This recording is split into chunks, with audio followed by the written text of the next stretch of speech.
आप सभी कथा प्रेमी हैं, सभी कथा सुनते हैं, गाते हैं, वक्ता हैं, श्रोता हैं, सब जानते हैं माँ सीता और राम तत्वतः एक ही हैं। जल बीच और गिरा अर्थ जल बीच सम, कहियत भिन्न भिन्न बंदहु सीता राम पद, जिन्हीं परम प्रिय। राम कथा की महिमा अपरंपार है।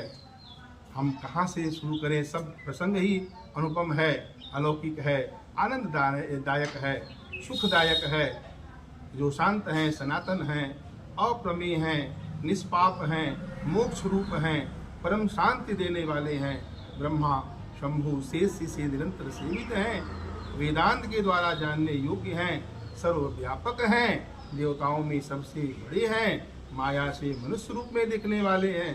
उनके हाथ में धनुष बाण और तरकस धारण किए हुए हैं, पीताम्बर धारण हैं, कमल के समान विशाल नेत्र हैं, निर्गुण निराकार हैं, माया से परे हैं, ब्राह्मणों के एकमात्र रक्षक हैं। ऐसे प्रभु श्री राम की कथा का कहने का अवसर प्राप्त होना, सुनने का अवसर प्राप्त होना, ये अपने आप में बड़भागी होने का प्रमाण पत्र है। भगवान के सानिध्य में रहना, भगवान के चिंतन में अपने मन को लगाना, निरंतर भगवान का चिंतन करते रहना।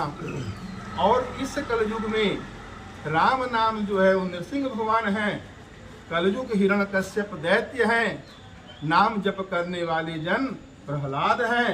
इस तरह नाम जप करने वाले जन प्रहलाद की रक्षा नृसिंह भगवान कलयुग रूपी हिरण्यकश्यप दैत्य को मारकर करते हैं। राम नाम नरकेसरी कनक कशिपु कलिकाल, अजापक जन प्रहलाद जिमी, बाल ही दली सुरसाल। इस कलयुग में मन जो है वो पाप रूपी समुद्र में मीन बना हुआ है, उससे हटना नहीं चाहता। लेकिन यदि एक उपाय कोई है इस कलयुग में, वह सिर्फ भगवान की कथा है, राम कथा।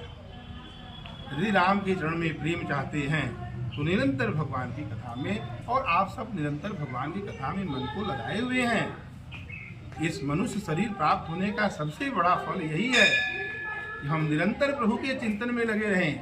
जो समय बीत गया प्रभु के चिंतन में बीत गया, आज बाकी विकल हो जाएं, गदगद हो जाए वाणी, नेत्र सजल हो जाए, तो मन से, वचन से, कर्म से हम प्रभु के चरण के अनुरागी बन जाएं। ये परिवार में भगवान की कथा पिता पुत्र के बीच में, भाई भाई के बीच